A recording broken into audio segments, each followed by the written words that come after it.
તો મિત્રો આજે આપણે વાર મંગળવાર ને મંગળવારની દી આપણે જો 6:30 કંઈક આવો નજારો થયો છે.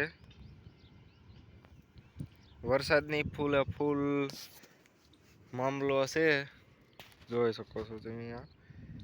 આપણે ગુવાર ઉતારતા હતા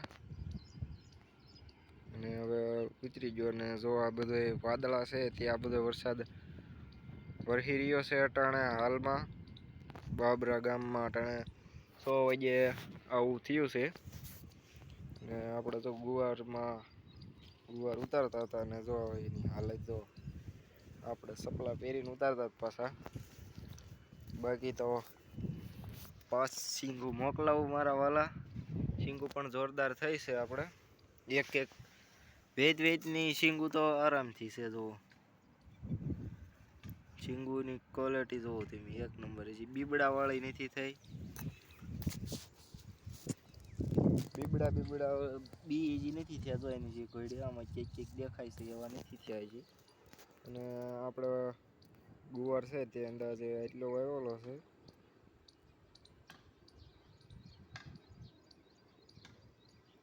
આ બધો છે તે આપણે ગુવાર જ છે 2 વીઘાનો. અને ઓણ કાક આપણે નવીન કરવા જઈ રહ્યા છીએ. તો ઓણ આપણે છે તે ઝાઝા ભાગ્યા બકાલું જ કરવામાં આવેલું છે. ને આ જો આપણે સોળા છે, આપણે જે વટાણા સોળા થાય એ મોટા, અને એમાં પણ સારી એવી ગ્રોથ આપણને જોવા મળી રહી છે. આ છે તે આપણે આ વિઘાકના આ સોળા વાવેલા છે. વિઘાકના સોળા છે એટલે હજી તો ચોમાસું આવશે ને તો એ માણ ઉતારવાની તૈયારીમાં થાય. હજી તો આપણે ઉજીને આવડા થયા છે ને ખડ પણ બહુ કાંઈ છે નહીં. ને હજી તો આઈને આપણે બધું 15 વીઘા આપણે છે એમાં બધું બકાલું જ કરવાનું છે. અને હવે આપણે આવી ગયા છીએ દૂધીમાં. તો દૂધી પણ જો એકદમ નરવી છે. એમાં થોડું આમ એટલામાં થોડીક ધરો છે એટલે એ લીલકાઈ ગયું છે. બાકી તો આ 2 વીઘા 1.5 વીઘાની દૂધી જ છે આપણે. એમાં ડૂલ થોડાક દેખાય છે. બાકી તો દૂધીની ઉગવણી બહુ સારી છે. ને આપણે આ જો પાટલા પલાળ્યા છે કે જે પાટલામાં ખડ ઉગી જાય અને બહુ પછી હાઈતી બાઈતી હાલી જાય. ને અહીંથી આપણે આવી ગયા ગલકા પણ જોવો તમે, 1 નંબર જ છે. એના વેલા હાલવા મીણ્યા છે હવે. એટલે હવે આમાં મહિનામાં વેલા થઈને કમ્પ્લીટ થઈ જશે.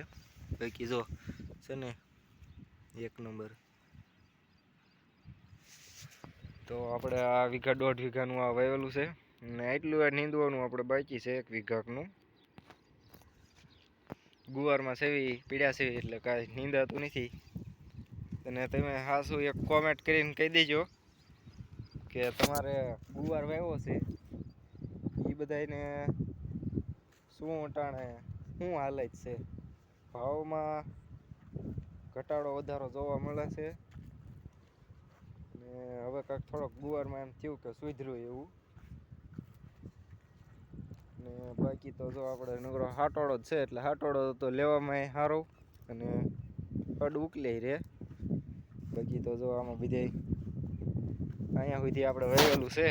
હવે અહીંથી આપણે ઊભા ને અહીંથી સામું ઝાડવું દેખાય ને ત્યાં લગીને આપણે એ શેઠો રહ્યો ને એ શેઠા લગી આપણે ગુવારને ભીંડો જ વાવવાનું છે. 4 વીઘાનું હજી કરવાનું છે. અને બાકી જો આ સામી વાડી સુધી બધું એ વવાઈ જ ગયેલું છે કમ્પ્લીટલી. 5 વીઘાનું છે, 5-7 વીઘાનું. ને બાકી પરફોર્મન્સ કેવું આવે છે આમ જરાક જોઈ જુઓ તમે. વરસાદી માહોલ છે. વરસાદ આવી જાય તોય ફાયદો, ને ન આવે તો આપણે કાંઈ ઉપાય દીધો છે નહીં, કેમ કે આપણે તો પાણી છે એટલે. બધું હાલ્યા રાખે.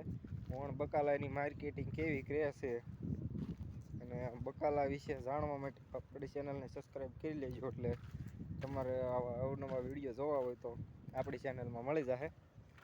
બાકી તો આપણે ઓણ બકાલું જ કરવાનું છે અને શું ભાવ આવે છે શું નહીં એ બધું જાણવા માટે કારણ આપણને સબસ્ક્રાઈબ કરેલા હશે તો જ એ બધું આગળ તમને મળશે.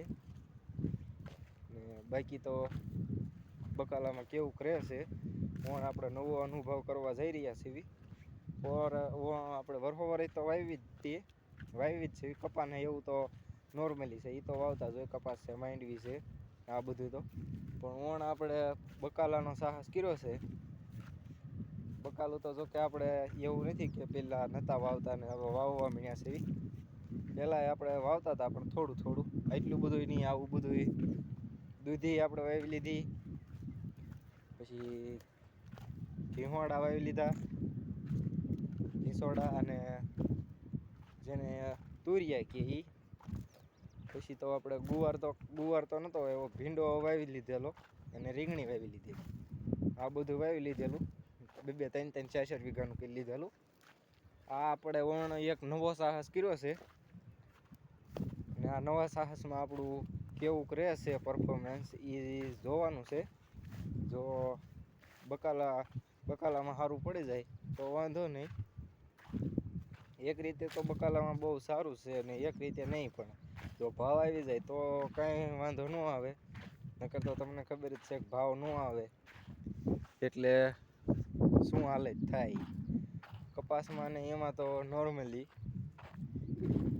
એમાં તો આપણે જે નથી કાંઈ બહુ સરખું ઉતારા નથી લેતું ને કપાસ બહુ એવો કાંઈ ઉતરતો નથી જેવો જોઈએ એવો. એક નવા અનુભવ તરફ આપણે જઈ રહ્યા છીએ. તમારો શું વિચાર છે એ જરાક આપણને કહેજો. આપણે ઉલકોર બાકી છે એમાં ગુવાર અને ભીંડો વાવવો જોઈએ કે ન વાવવો જોઈએ, ભાવ આવે કે ન આવે એ જરાક અનુભવ હોય તો કહી દેજો. અટાણે આપણે હવે એ 2-4 દીમાં વાવવું જ છે એટલે આપણને એ તો ખબર છે કે ગુવાર કેટલા મહિને ઉતરે છે, કેમ કે આ આપણે વાવ્યો ત્યારે જોઈ લીધું. આ ગુવાર છે તે આપણે 40-45 દિવસમાં ઉતરવા માંડ્યો હતો. 45 દિવસે વારા પડી ગયા હતા. અને બાકી તો ગુવાર અટાણે તો હાઈ ક્લાસ છે, આપણે બહુ કાંઈ વાયરસ આવ્યો નથી, ફૂટ બૂટી સારી છે. ને અટાણે ઉનાળાનો છે જ આમ બપોર પછી શીંગું ઉતરવામાં કેવા રહે, બાકી તો કાંઈ છે નહીં. અને એક આ અમને નથી ખબર પડતી કે જો આ સાહેથી અહીંથી લઈને આ બાજુનો ગુવાર તમને અલગ દેખાતો હોય છે જો, અને આ સાહેથી આ બાજુ અલગ દેખાતો હોય છે. આ નીસો રહ્યો છે સેજ ને આ સેજ ઊંચો થઈ ગયો, એનું કારણ શું છે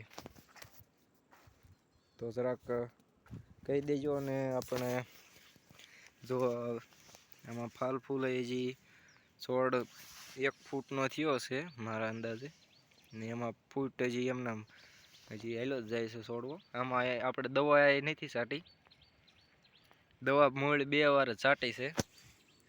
એક છે તે આપણે ગળાની મારી હતી, અને આમાં પાવામાં વાત કરી દઉં તો આપણે એક હુમિક પાયું હતું. હુમિક હતું 95%. પછી તો આપણે 3-4 રાઉન્ડ માર્યા હતા. એ આપણે દેશી દવા જ હતી, ઓર્ગેનિક. આપણે જે ગાયનું ગૌખળ હોય તે જ છાંટ્યું છે. ને ભેગી થોડીક છાશ પણ નાખી છે, એટલે કે ફૂગ એનાથી ન આવે. અને તમારા ગૌખળથી જે છે તે આમાં શીંગું પણ હાર્યું થાય, અને બીજા નંબરમાં ડોકું બંધાય નહીં, કુકડ આવતી હોય ન આવે. આમાં થોડીક અટાણે આપણે તમને હું હાલમાં મારી વાત કહી દઉં. એમાં મછલી થોડી દેખાય છે અને ગળો છે ક્યાંય, એ તો નથી કાંઈ બહુ વાંધો. એકવાર આપણે ગળાની દવા, એકવાર હુમિક, આ 2 જ કરેલું છે. અને ગુવાર જુઓ, આમ તમે મને આમ જોઈ જોવો એટલે આવી ગયેલો છે. આમ અંદર જાઓ આગો થોડોક એટલે કડ હમાણો ગુવાર છે. મારી હાઈટ છે 5.5 ફૂટ, અને તોય મારા કડે આવી જાય એવડો ગુવાર છે આ. તો તમારું શું આમ શું રહેશે કે હવે ભાવ ગુવારના વધશે કે નહીં વધે? બાકી તો જય જવાન અને જય કિસાન.